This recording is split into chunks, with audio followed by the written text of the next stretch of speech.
Hi అండి, welcome to my channel Telugu cooking tips. ఈరోజు నేను బీరకాయ కర్రీ చూపిస్తున్నాను. 2 బీరకాయలు తీసుకుంటున్నాను నేను. అయితే ఈ బీరకాయలని ముక్కలు కట్ చేసి పెట్టుకోవాలి. ఇదిగోండి, బీరకాయ ముక్కలు కట్ చేసి పెట్టుకున్నాను. అలాగే ఆనియన్స్ కూడా కట్ చేసా. స్టవ్ ఆన్ చేసేసుకొని ప్యాన్ పెట్టినండి. ఇందులో ఆయిల్ వేసుకోవాలి. ఆయిల్ వేడైంది. ఇందులో జీలకర్ర వేస్తున్నాను. అదేవిధంగా ఆవాలు వేస్తున్నాను. ఇవి కొంచెం చిటపట అనాలి. ఇప్పుడు ఇందులోనే ఆనియన్స్ వేసుకోవాలి.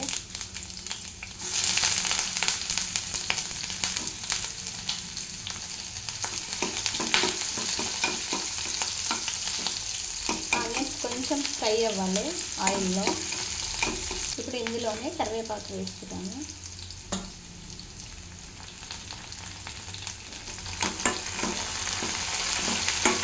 పసుపు వేస్తున్నాను.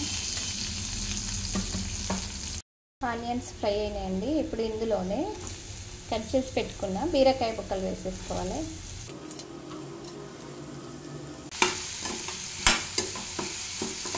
ఇలా కొంచెం కలిపేసుకున్నాక మూత పెట్టేసేసుకోవాలి. పిల్లలు బీరకాయ తినని అంటారు కదండి, అందుకని కొంచెం స్పెషల్గా వేద్దామనేసి చేస్తున్నాను. లాస్ట్ వరకు ఎక్కడ స్కిప్ చేయకుండా చూడండి. చాలా బాగుంది. పిల్లలు వద్దనకుండా తినేస్తారు, అంత బాగుంది. ఇలా మూత తీసేసుకొని మధ్య మధ్యలో కలుపుతూ ఉండాలి, లేదంటే అడగంటుతుంది. ఈ బీరకాయ కర్రీలో కొంచెం ఆయిల్ ఎక్కువ పడుతుందండి. ముందే కొంచెం ఎక్కువ వేసుకోండి ఆయిల్.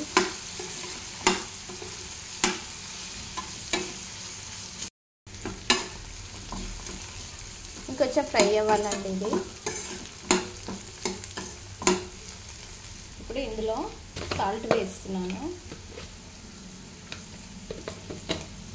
కారం వేసుకోవాలి. మీ టేస్ట్ తగినంత కారం వేసుకోండి. అయితే ఈ కర్రీలో కొంచెం కారం, ఉప్పు కొంచెం ఎక్కువ వేసుకోండి. నేను 2 స్పూన్స్ వేస్తున్నా కారం. 1 స్పూన్ సాల్ట్ తీసుకున్నాను. లాస్ట్ వరకు చూడండి. ఇందులో ఇంకొక ఇంగ్రీడియంట్ కలుపుతున్నా, అదేంది అనేసి లాస్ట్కి చూస్తే తెలుస్తుందండి.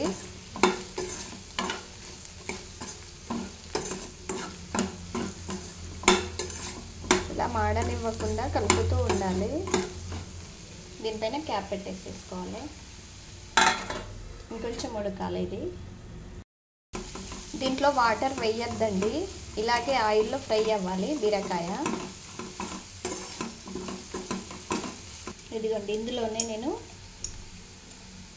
కొంచెం ధనియా పౌడర్, కొంచెం జీరా పౌడర్ వేస్తున్నాను.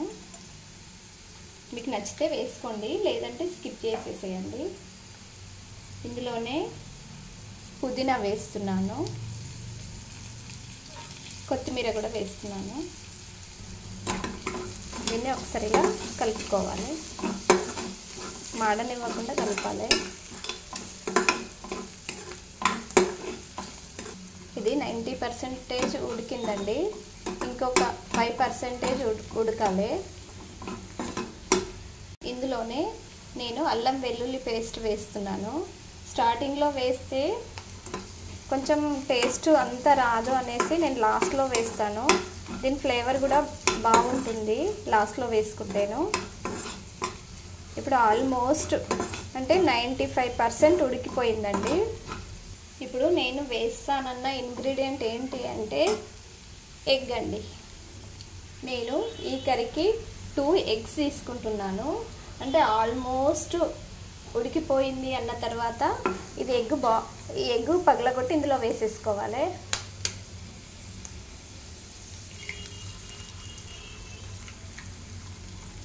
అందుకే నేను కొంచెం ఆయిల్, ఉప్పు, కారం కొంచెం ఎక్కువ వేసుకోవాలని చెప్పినండి. ఎందుకంటే ఈ 2 ఎగ్స్ వేస్తాం కదా, అందుకనేసి కొంచెం ఎక్కువ తీసుకోమన్నాను. ఇప్పుడు ఇది కొంచెం కుక్ అవ్వాలి. ఇప్పుడు ఇలా కలుపుకోవాలి.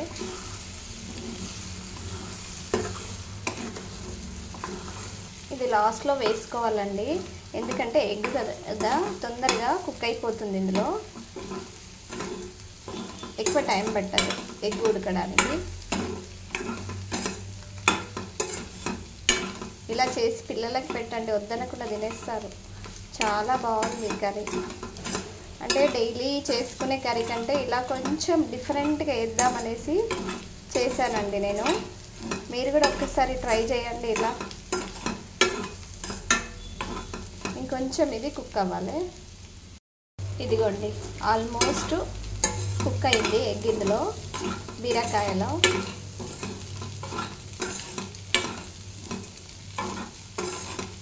మీరు కావాలంటే, నేను 2 తీసుకున్నాను కదా, మీరు కావాలంటే 3 కూడా తీసుకోవచ్చు. అంటే మీకు నచ్చిన ఎగ్స్ తీసుకోండి. కాకపోతే స్టార్టింగ్లో కొంచెం ఆయిల్ ఎక్కువ వేసుకోండి. అలాగే సాల్ట్, కారం కొంచెం ఎక్కువ తీసుకోండి. అయితే కరెక్ట్గా టేస్ట్ సరిపోతుంది. ఈ ధనియా జీరా పౌడర్తో మంచి టేస్ట్ వస్తుందండి కర్రీ. చాలా అంటే చాలా బాగుంటుంది. ఖచ్చితంగా వేసుకోండి. ఇదిగోండి కర్రీ అయిపోయింది. ఇప్పుడు స్టవ్ ఆఫ్ చేసేసుకొని ఒక గిన్నెలోకి తీసేసుకుందాం. ఇదిగోండి బీరకాయ ఎగ్ కర్రీ రెడీ అండి. సూపర్ అంటే సూపర్ టేస్ట్, చాలా బాగుంది. మీ పిల్లలకి ఇలా చేసి పెట్టండి. బీరకాయ తినని వాళ్ళు కూడా ఖచ్చితంగా తింటారండి. అంత బాగుంది, అంత టేస్ట్ ఉంది. ఒక్కసారి ట్రై చేయండి. ట్రై చేసి టేస్ట్ చేసి మీకు ఎలా కుదిరిందో ఒక్క కామెంట్ పెట్టండి. అదేవిధంగా ఇలాంటి మంచి మంచి వీడియోస్ నోటిఫికేషన్ రూపంలో రావాలి అని అంటే మా ఛానల్ని సబ్స్క్రైబ్ చేసుకోండి. మా channel Telugu cooking tips channel అండి. ఖచ్చితంగా సబ్స్క్రైబ్ చేసుకోండి. Thank you.